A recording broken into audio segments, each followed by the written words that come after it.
Hello guys, I just wanted to start this video off on a happy note because if you're watching this, you're probably not gonna like my answer. And well, that is completely okay. But what you should know is that I'm right, so I'm sorry. I get asked this all the time. Hey man, I'm thinking about getting into videography. What should my first camera be? And to which I respond, that's awesome, dude. How much money do you want to spend? And they always respond with, I was thinking around, like $1,000. To which I always respond, are you currently putting out any content or editing any video? And which they typically say, no. And to that, I always respond with the same answer. I say, dude, look, here's the deal. With a $1,000 budget, you are better off not buying a camera at all. Use the current phone in your pocket to record life all around you. Purchase decent editing software.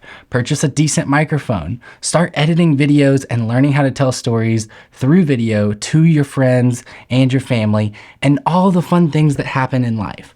Fall in love with the hobby, fall in love with taking clips on your phone and rushing back to the computer, dumping all that footage to edit a short form video.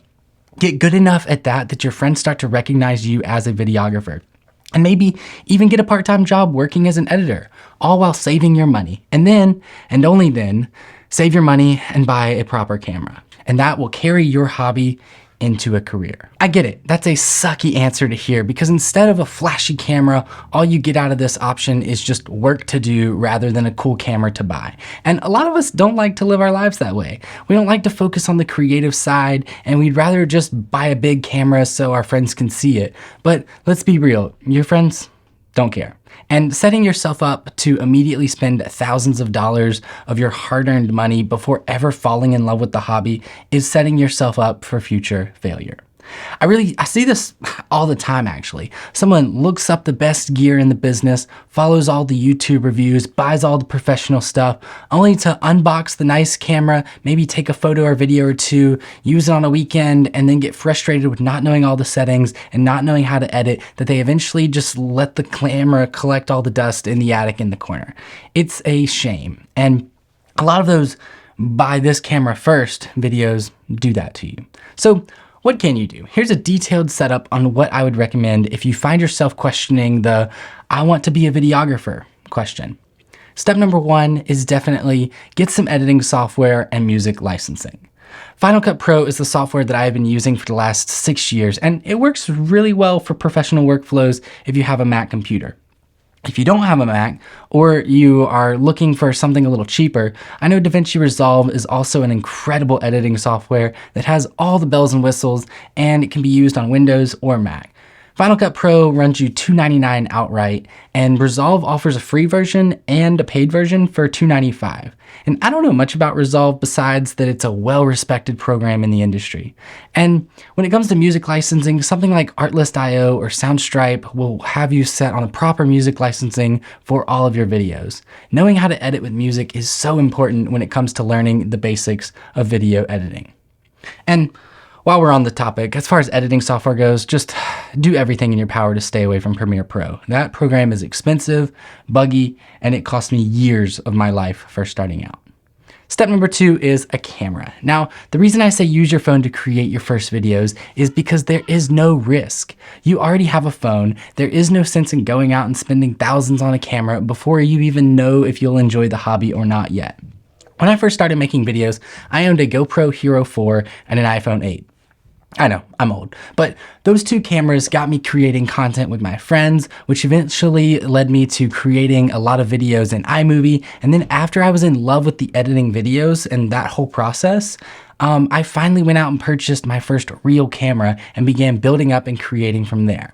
Before I purchased my first camera, I was already editing weekly videos, flying a drone, using my GoPro, and posting my videos to Instagram regularly. This led to the start of my career right when I got my first camera, and I was able to immediately start making money with a camera.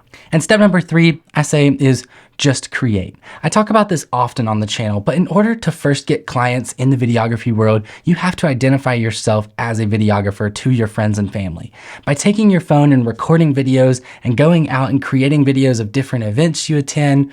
Shoot, I remember making a highlight video of a Friendsgiving in early college just so my friends could share it. But when you do this, you begin to identify yourself as a videographer. Nobody just jumps straight into the professional world. You have to explore the passion and create for the first time and before anyone else will ever start paying you to create video. So use your phone, fall in love with the hobby, learn your storyline, and then and only then you should consider buying your first actual camera. Now, what happens if you disagree? I have no doubt that there will be people in the comments of this video explaining the importance of learning proper camera settings and that your iPhone doesn't have the proper settings or controls for you to learn that. And I definitely agree that settings are important and knowing how to get the proper image out of your camera is so important. But I still say that falling in love with the passion and learning how to tell stories through editing is so much more important than immediately jumping out of the gate, learning how to set proper white balance and how your shutter speed and aperture affect the overall image out of your camera. Those things are important, yes, but those things quickly take away from the passion when you 100% have to focus on the settings before capturing any shot. Take me, for example. I've been doing this video thing professionally for 7 years now, and still a majority of the videos on my personal Instagram are taken on my iPhone because I don't have time or energy to get a full camera rig together, or I didn't want to bring a full camera along. If you're creating content for social media and have no end client, the iPhone works just fine. So if you have $1,000 and you want to be the world's next best videographer, I say use that money to purchase editing software, music licensing, maybe even a decent used computer, and maybe even some audio gear. Use your current phone to start capturing the world around you and fall in love with the editing process and the idea of creating videos of your friends and family. Then, once your passion has developed and you know that a camera will be able to take your hobby further or turn your hobby into a side hustle or career, then let's talk about some amazing cameras in the $1,000 to $2,000 range that will be everything that you've ever wanted. That's about all I have for you today, and hopefully you learned something and hopefully you agree with my opinions and they didn't just ruin your ideas of getting a camera. I definitely say if you disagree, then leave a comment down below and I would love to talk more. And if you agree, also leave a comment down below. I would love to talk more and build a community here with you guys. We are on a mission to reach 1,000 subscribers by the end of 2023. And currently we're at about 700-ish. So I think our goal will definitely happen. So I'll see you guys on the next video. See ya.